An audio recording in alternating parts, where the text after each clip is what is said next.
Hello, and welcome. Today, we are going to talk about one of the most important countries in the history of the world, Greece. Greece is a small country in southeastern Europe, but its influence on human civilization is enormous. Democracy, philosophy, the Olympic Games, theater, mathematics, and so much more. All of these things began in ancient Greece. Let us start from the very beginning. The story of Greece begins thousands of years ago. Around 3000 BC, one of the first great civilizations of Europe appeared on a large island called Crete, in the southern part of Greece. These people are called the Minoans. The Minoans were talented builders, traders, and artists. They built large palaces. The most famous is called Knossos. They had running water in their buildings, beautiful paintings on their walls, and traded with Egypt and the Middle East. For their time, they were very advanced. Around 1600 BC, another civilization appeared on the mainland of Greece, the Mycenaeans. The Mycenaeans were warriors. They built strong cities with thick walls. Their most famous city was Mycenae. These people are connected to the famous stories of the Trojan War, the great war between the Greeks and the city of Troy, which is in modern-day Turkey. The poet Homer wrote about this war in two epic poems called the Iliad and the Odyssey. These are among the oldest and greatest works of literature in the Western world. Both the Minoan and Mycenaean civilizations eventually collapsed around 1200 BC. Historians are not completely sure why. Perhaps there were earthquakes, invasions, or climate change. After their fall, Greece entered a period called the Dark Ages, a time of fewer people, less trade, and less writing. But slowly, Greece began to recover, and something remarkable began to grow. By around 800 BC, Greece was organizing itself in a new way.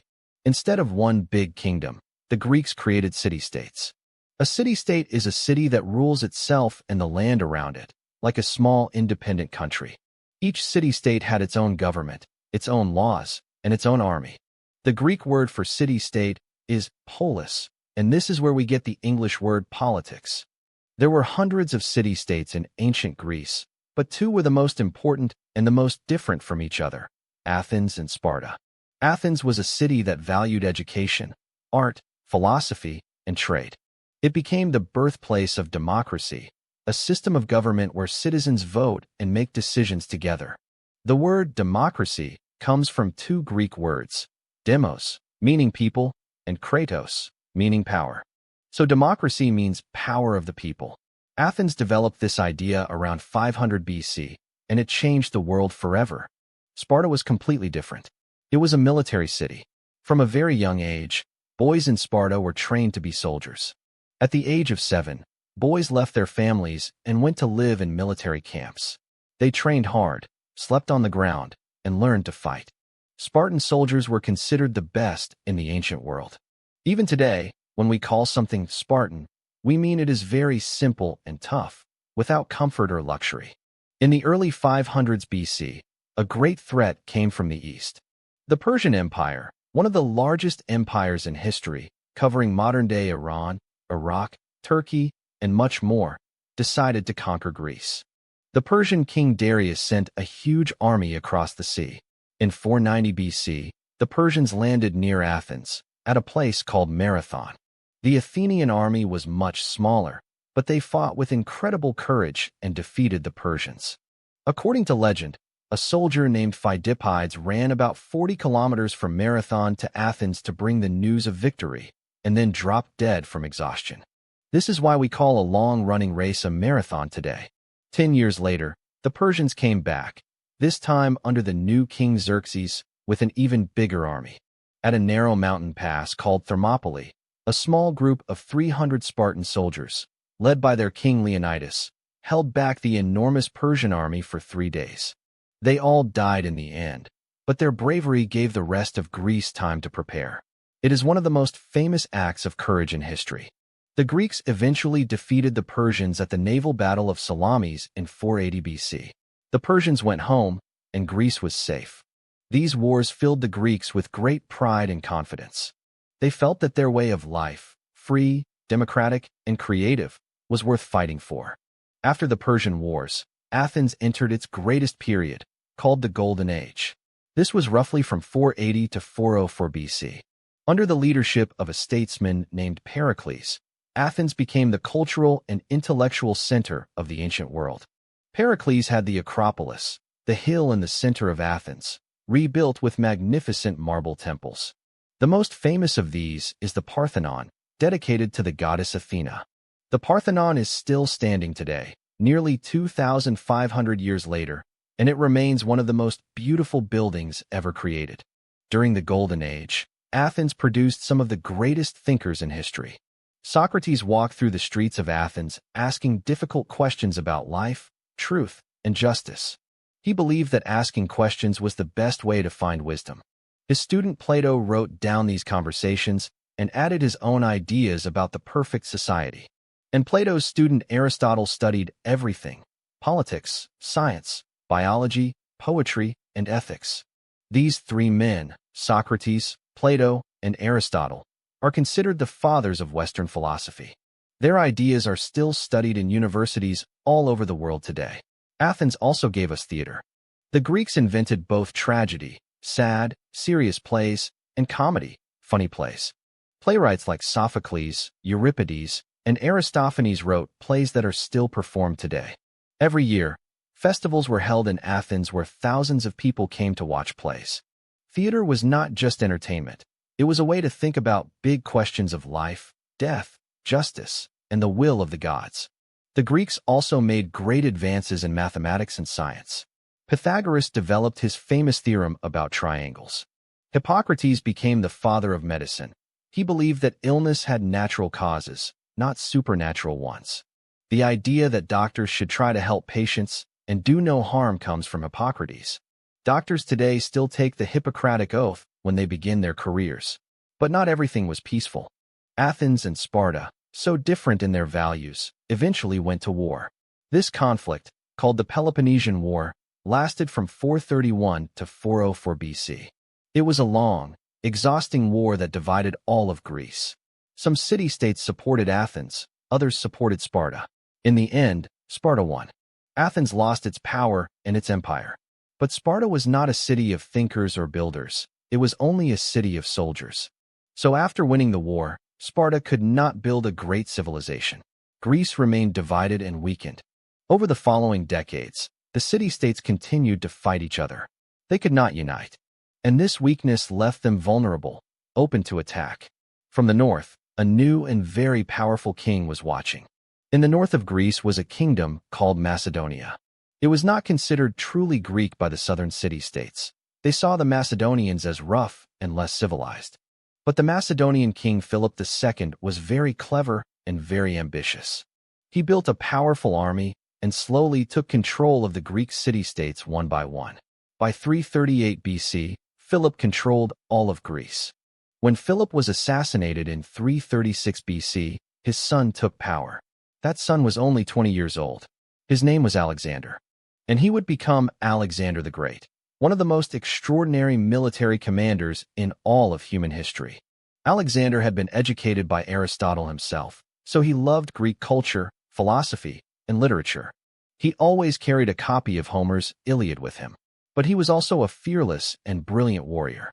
In just 13 years, he conquered an enormous empire, from Greece, across Turkey, through Egypt, all the way to Persia, Afghanistan, and the borders of India. He never lost a single battle. Everywhere he went, Alexander built new cities, many of them named Alexandria after himself. He spread Greek language and culture across a vast area from Europe to Asia. This period of Greek cultural influence is called the Hellenistic Age. Hellenistic means Greek-like. Greek ideas about art, science, government, and philosophy spread far and wide. But Alexander died young. In 323 BC, at the age of just 32, he died in Babylon, probably from illness, though some historians think he was poisoned. After his death, his generals divided his enormous empire among themselves. The great dream of a united Greek world began to fade, and a new power was rising in the west, Rome. By 146 BC, Rome had conquered Greece. Greece became a Roman province. But in a famous phrase, the Roman poet Horace wrote, "Graecia capta ferum victorum cepit," captive Greece captured its wild conqueror. What he meant was that even though Rome defeated Greece militarily, Greek culture conquered Rome. The Romans deeply admired Greek art, philosophy, architecture, and literature. They copied Greek statues, studied Greek philosophy, and adopted Greek gods, just with Roman names. Zeus became Jupiter, Athena became Minerva, Poseidon became Neptune. Greek remained the language of educated people across the eastern part of the Roman Empire. The New Testament of the Bible was written in Greek. The city of Athens remained a famous center of learning and philosophy, even under Roman rule. Students came from across the empire to study there. So although Greece had lost its political independence, its cultural influence was stronger than ever. Greek civilization had become the foundation of Western culture, and through Rome, it would spread to the entire Western world. When the Roman Empire split in 395 AD, Greece became part of the Eastern Roman Empire, later called the Byzantine Empire.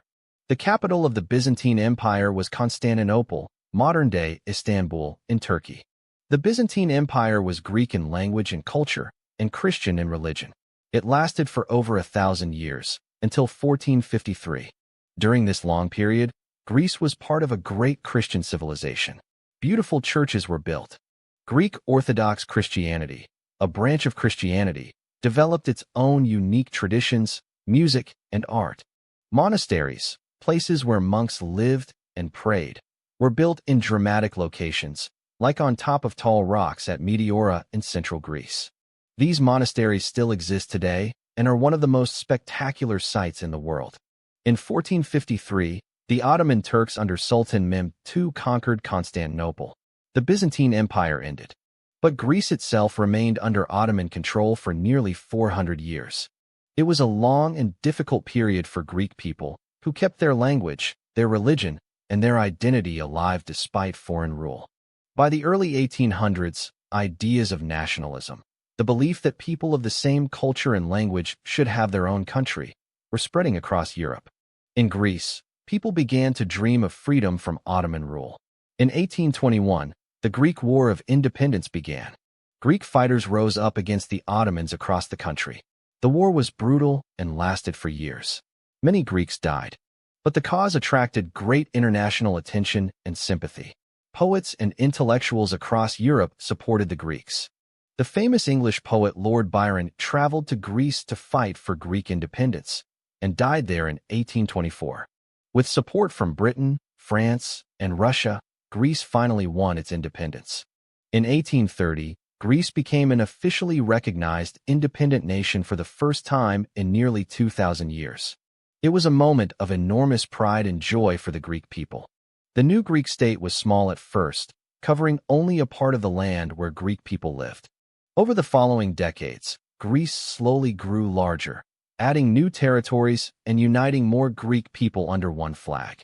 The 20th century was very difficult for Greece. In the Balkan Wars of 1912 and 1913, Greece fought against the Ottoman Empire and its neighbors and gained more territory. In World War I, Greece eventually joined the Allied side. After the war, in 1919, Greece tried to take more land from Turkey, but this ended in catastrophe. In 1922, the Greek army was defeated, and over 1 million Greek people who had lived in Turkey for generations were forced to leave their homes. This tragedy is called the Asia Minor catastrophe and is still remembered with great sadness in Greece today. In World War II, Italy attacked Greece in 1940. The Greeks fought back and actually pushed the Italians out. It was one of the first Allied victories of the war. But then Germany invaded in 1941 and occupied Greece for 4 years. It was a terrible time. Many Greeks died from hunger, violence, and repression. The Jewish community of Greece, which had existed for over 2,000 years, was almost entirely destroyed by the Nazis. After World War II, Greece suffered a civil war between communist and non-communist forces. The Civil War ended in 1949. Then, in 1967, a group of military officers took control of the country in a coup. Greece was ruled by a military dictatorship until 1974, when democracy was finally restored. Greece joined the European Community, now called the European Union, in 1981. It hosted the Olympic Games in Athens in 2004, which was a great moment of national pride. the games returning to the country where they were born. But in 2010, Greece entered a severe economic crisis, one of the worst in Europe, which caused years of hardship for ordinary Greek people. Slowly, the country has been recovering. So what has Greece given to the world? The answer is truly enormous, perhaps more than any other country of its size. First, democracy. The idea that citizens should have a say in their own government was born in Athens. Today, most countries in the world call themselves democracies. Every election, every parliament, every vote is a continuation of an idea that began in ancient Greece. Second, philosophy. The questions that Socrates, Plato, and Aristotle asked: what is justice? What is truth? How should we live? What is the best kind of government? Are still the most important questions in human thought. Western philosophy, science, and even religion have been shaped by Greek thinking. Third, the Olympic Games. The ancient Greeks held athletic competitions at Olympia every 4 years, beginning in 776 BC. These games brought all Greek city-states together in peaceful competition. In 1896, the modern Olympic Games were born, inspired directly by the ancient Greek tradition. Today, billions of people around the world watch the Olympics. Fourth, language. The Greek alphabet is the ancestor of the Latin alphabet, which is the alphabet you are reading right now. Hundreds of English words come from Greek, including alphabet itself, democracy, philosophy, theater, geography, biology, technology, and thousands more. Fifth, art and architecture. Greek temples, sculptures, and pottery set standards of beauty that artists and architects have copied for 2,500 years. The columns, proportions, and harmony of Greek buildings inspired the architecture of Rome, the Renaissance, and even modern government buildings around the world. We began with cave paintings and Bronze Age palaces. Then came city-states, democracy, philosophy, theater, and the Persian Wars. Then a golden age of art and ideas, followed by conflict and conquest. Alexander the Great spread Greek culture across the world. Rome conquered Greece, but Greece conquered Rome's culture.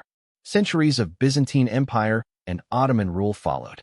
Then independence, 2 world wars, dictatorship, and finally a modern democracy at the heart of Europe. Greece is a small country with one of the biggest stories in human history. The ideas, the art, the language, and the values that ancient Greeks created are still alive in the world today. In every democracy, every university, every theater, and every Olympic stadium. There is a Greek word, agape, that means love. And it is hard not to feel a deep love and admiration for this ancient, beautiful, and endlessly fascinating country. Thank you so much for watching and listening. I hope this helped you learn something new about history, about Greece, and about English. See you in the next lesson.